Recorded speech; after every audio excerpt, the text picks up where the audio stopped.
hoje vamos fazer essa leitura aqui desses trechos do livro de Hebreus. A gente está fazendo a leitura do livro de Hebreus nos chats e esse livro é muito importante para nos ajudar a compreender a antiga aliança e a obra do Messias. Muito importante, gente, esse livro.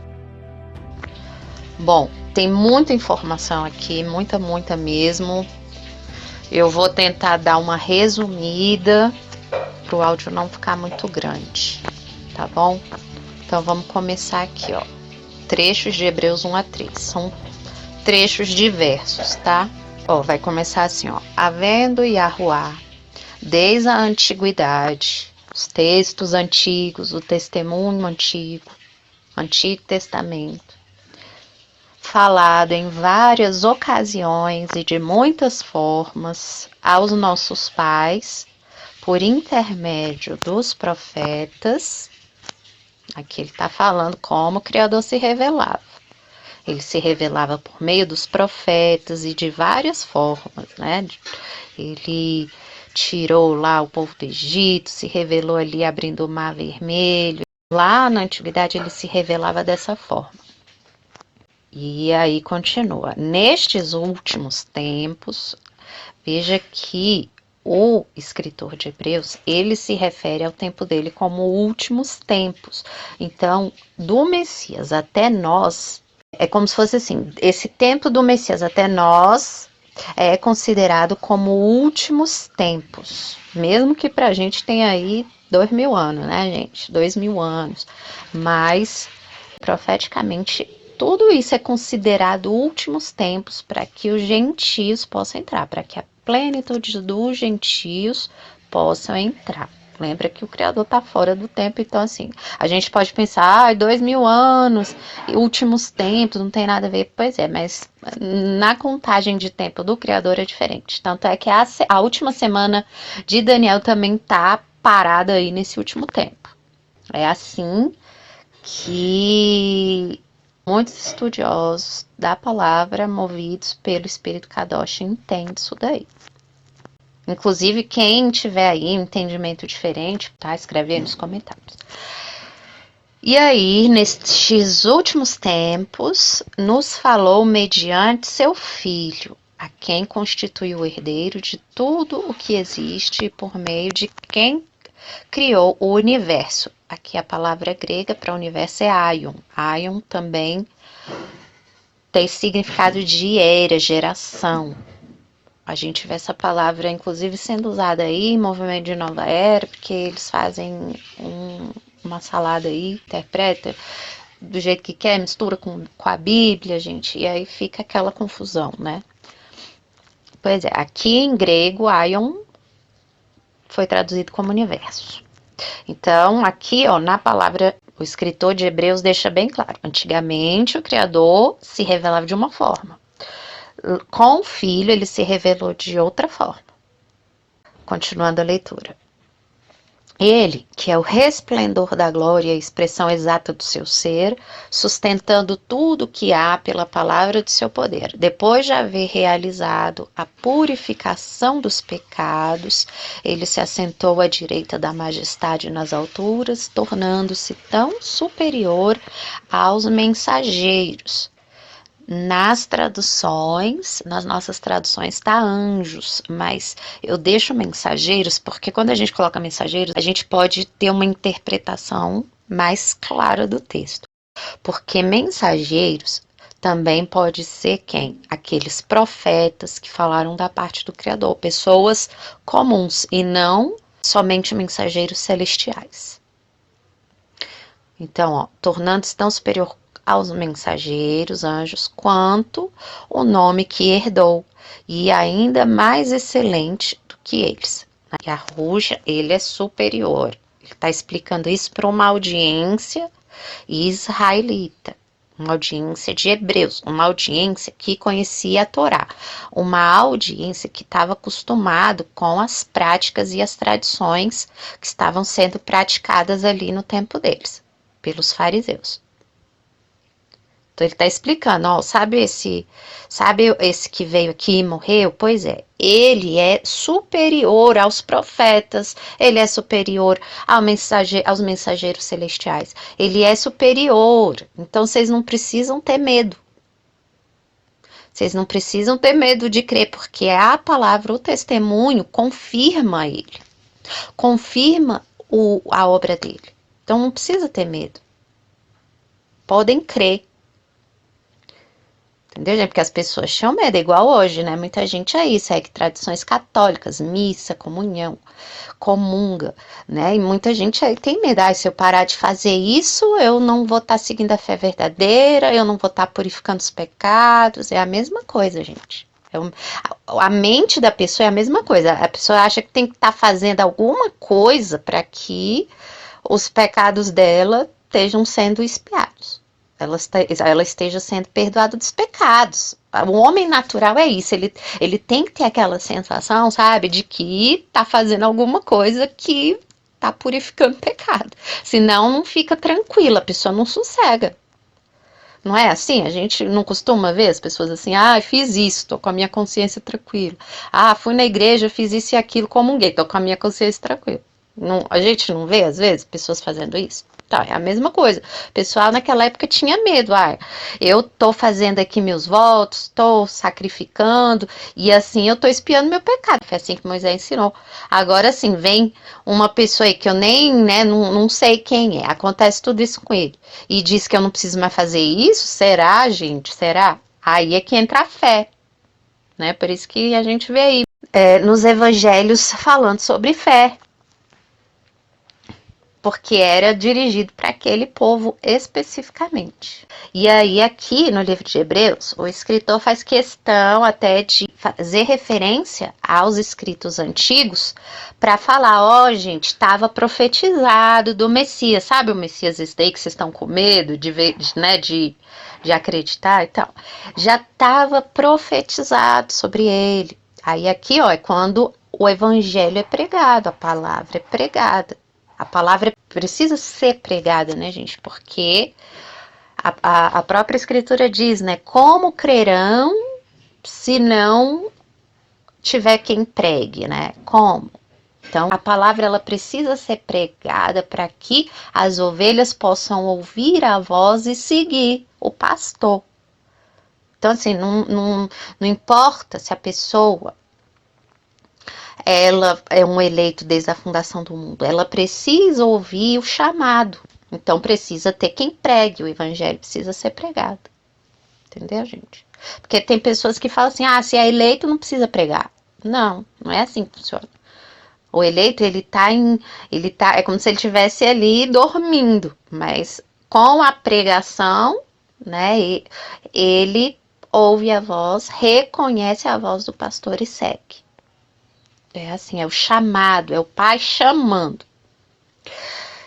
E então, gente, continuando aqui no nosso texto.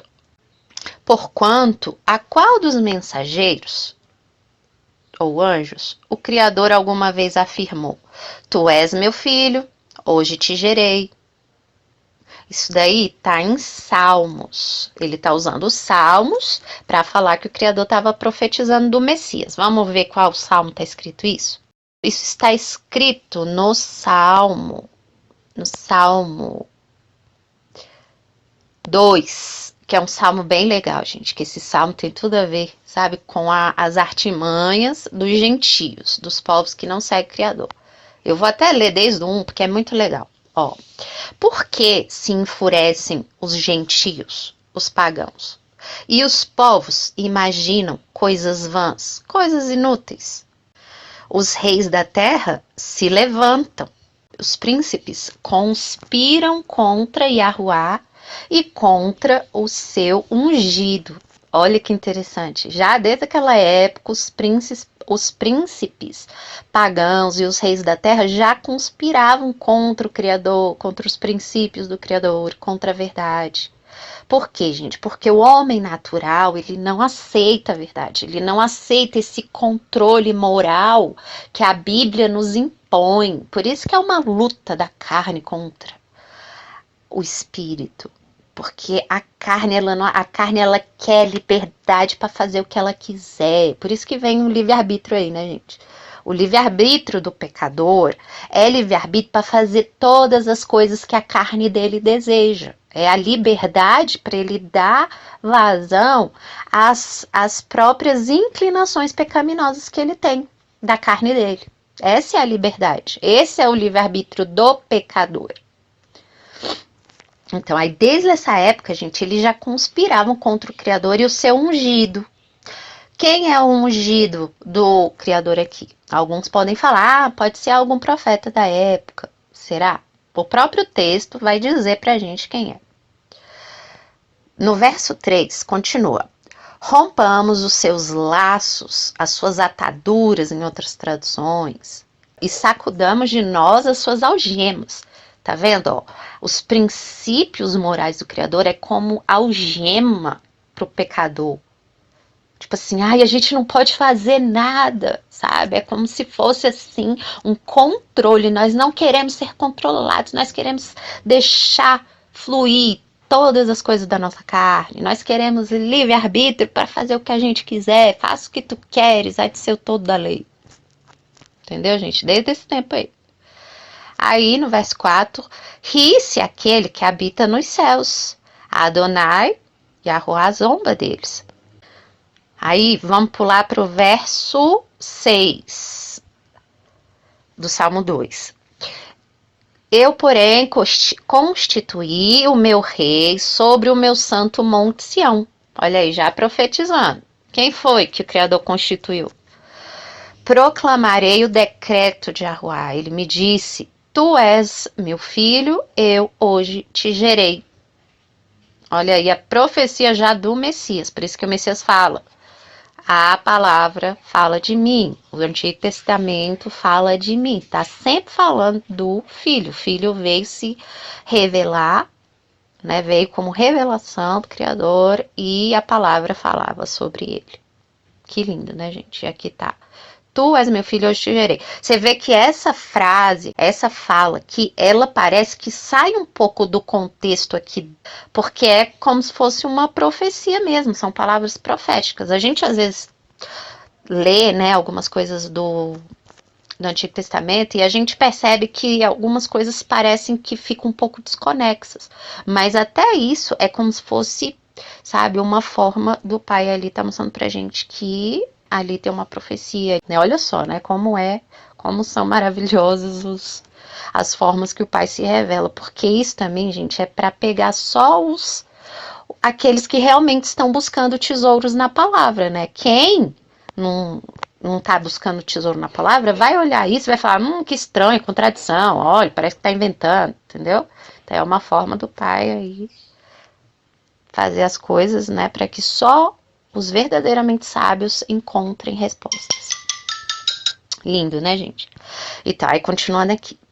Tu és meu filho, hoje te gerei. Alguns podem falar, então o Messias foi criado. Não, gente, criação, criar é uma coisa, gerar é outra.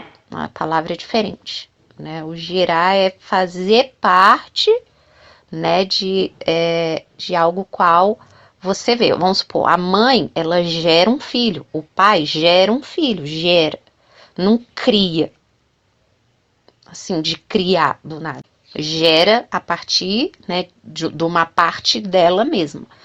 O filho é uma parte da mãe e uma parte do pai, foi gerado, não foi criado, a mãe criou um filho do nada, pegou um barro, soprou vidro, não é assim, né, gerou. Então, o Messias, ele foi gerado do Pai.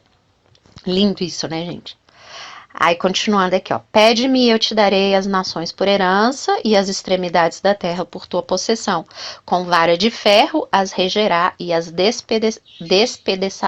despedaçarás como um vaso de oleiro. Olha aí essa parte também, né, ali alinhado em paralelo com Apocalipse.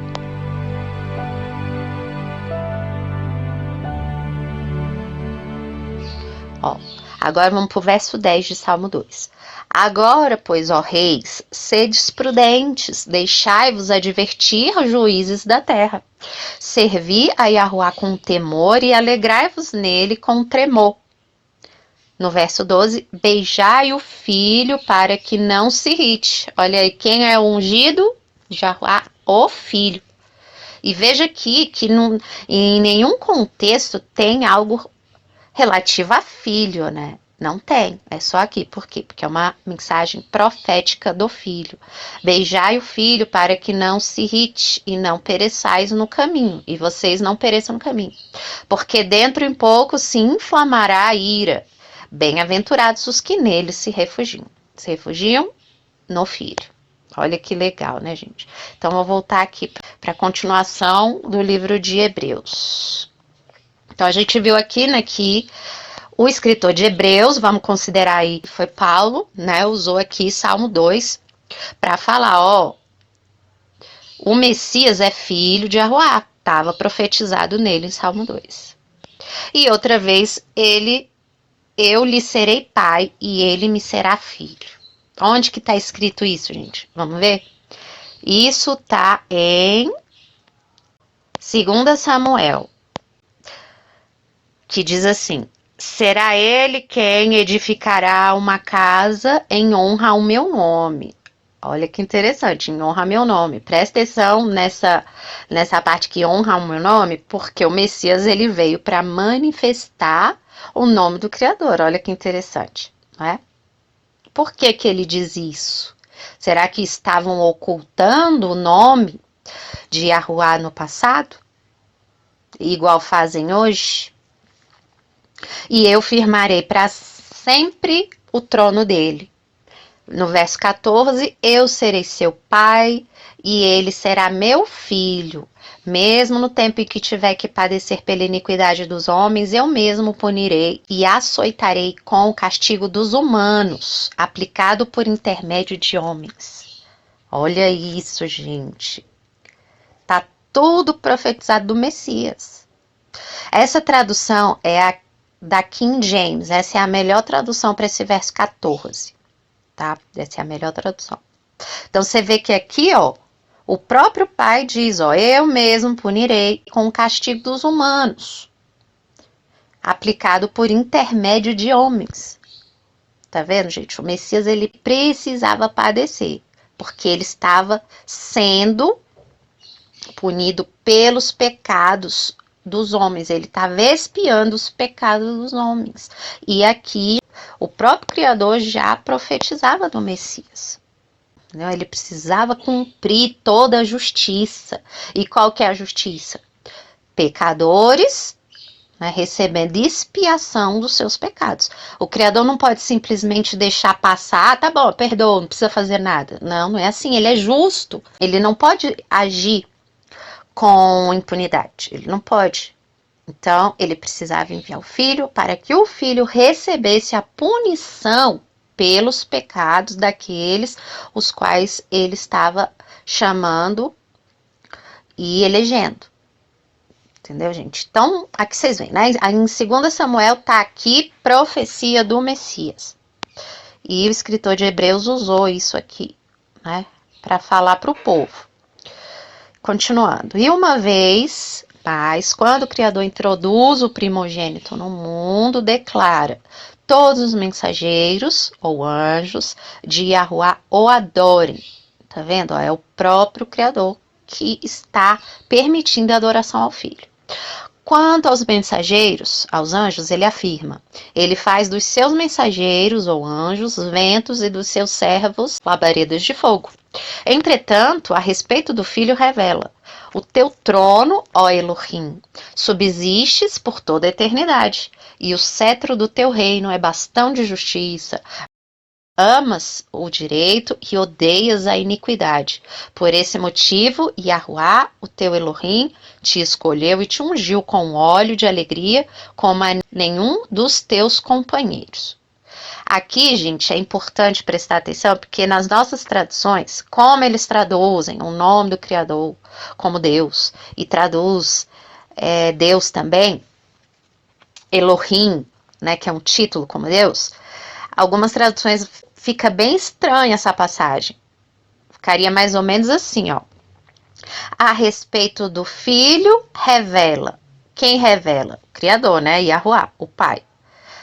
E aí, na tradução com Deus, ficaria assim, ó.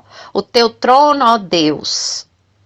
Ou seja, é Deus falando o teu trono, ó Deus, né? Não faz muito sentido isso, né? Subsiste por toda a eternidade e o cetro do teu reino é bastão justiça. Amo o direito e odeias a iniquidade. Por esse motivo, Deus, o teu Deus, te escolheu e ungiu. Percebe, gente, como a tradução em português não funciona? Porque fica Deus, o teu Deus. Como assim? Né? Fica difícil de entender.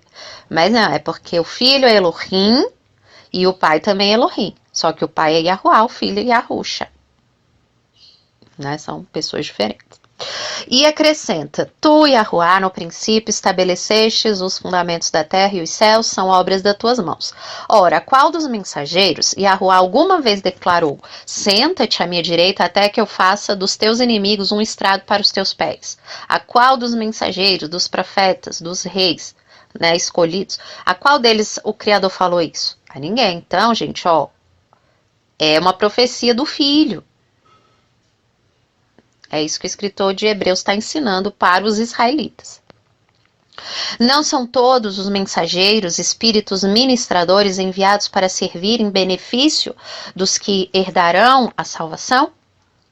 Aí vamos aí pulando, né, alguns versos. Observamos, no entanto, aquele que por um momento foi feito menor que os mensageiros ou anjos, né, menor que os anjos, e Yahusha coroado de honra e glória por ter sofrido a morte. Ao conduzir muitos filhos à glorificação, convinha que Yahuá, por causa de quem e intermédio de quem tudo veio a existir, tornasse perfeito por meio do sofrimento o autor da salvação deles. Por meio do juízo, o pecado fosse expiado. Assim, tanto o que santifica, separa, quanto os que são santificados, separados, advém de um só. E por essa razão, Yahusha não se envergonha de chamá-los de irmãos. Ele declara, vou anunciar teu nome aos meus irmãos. Ó, é o próprio Yahusha, o próprio Messias, o próprio Salvador aqui na mensagem profética do Antigo Testamento chama os salvos, os eleitos de irmãos. Cantar-te-ei louvores no meio da congregação. Isso tá no testemunho antigo. Aonde? Vamos ver aqui, gente. Tá em Salmos. Salmos 22, 22. Aliás, gente, o Salmo 22 é um salmo profético do Messias. Eu fiz até já um vídeo falando, tem muitos versos bonitos. Tá? Quem quiser procura lá, esse Salmo de 22 é profecia sobre o Messias. Aí no verso 22 fala assim, meus irmãos declararei teu nome, cantar-te-ei louvores no meio da congregação. Olha que interessante. Por que o Messias diz que aos meus irmãos declararei teu nome? Não é? Estranho, não é, gente? Porque será que eles não estavam falando, louvando o nome do Criador? Veja que em João e Aruanã 17,6, ele também fala na oração sacerdotal. Manifestei o teu nome aos homens que me deste do mundo. Eram teus, tu os confiastes e eles têm guardado a tua palavra. Agora eles reconhecem que todas as coisas que me tens dado provêm de ti. Olha que interessante. Aí eu repito, será que no tempo do Messias eles estavam ocultando o nome do Criador? Igual fazem hoje? Não, é a doutrina do nome inefável, não pode pronunciar. Será que não pode mesmo, gente? Aonde que diz na palavra que não pode pronunciar? Será que isso não é doutrina de homens? E é estranho, né? Porque na palavra diz, o próprio Criador diz que não era para pronunciar os nomes de outros deuses. Esses nomes não era para pronunciar. Agora, o nome dele é para pronunciar, para louvar. A única menção que faz a respeito do nome do Criador era não tomar o nome em vão. Mas não tomar o nome em vão não quer dizer não pronunciar o nome do Criador. É não pronunciar de forma vã e inútil. Que a gente pode interpretar de várias formas, né? Uma delas, dando mau testemunho com a vida e ao mesmo tempo exaltando o nome do Criador. Isso daí é pronunciar de forma vã, porque dá mau testemunho para as outras pessoas. Fala assim, que estranho, Olha só como essa pessoa é, olha o que ela faz. Ela adora esse Deus aí, então esse Deus deve ser ruim, porque olha só como que é a conduta dela. Isso é tomar o nome do Criador em vão. Entendeu, gente? É sério, né? Tá vendo como é muito sério? Como ministros e mensageiros do nome Santíssimo, nós também precisamos, né, dar bom testemunho com a vida para que o nome do Criador não seja blasfemado entre os gentios, como faziam os fariseus. Gente, tá, vamos continuar aqui, porque já tem 28 minutos de áudio. Vou tentar aqui finalizar no máximo com 35. Vamos lá, gente. Vamos correr aqui, vamos correr. E mais, porém nele a minha confiança, voltando para o texto. E outra vez ele afirma, aqui estou, eu, com os filhos que Yahuwá me concedeu. Tá vendo? Aí Yahuwá leva os filhos, leva os eleitos ao Messias. Portanto, visto que os filhos compartilham de carne e sangue, isso aqui tem a ver com as instruções sobre expiação, né?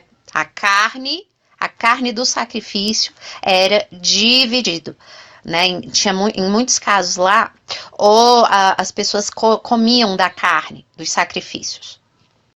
Onde que tá? Aqui, ó. Ele também participou desta mesma condição humana, qual? Da carne, do sangue, para que pela morte destruísse aquele que tem o poder da morte, a saber, o diabo, e livrasse todos os que, ao longo de toda a vida, estiveram escravizados pelo meio da morte. Eles não tinham esperança de vida eterna. Eles não tinham esperança de ressurreição. Então, eles tinham medo da morte.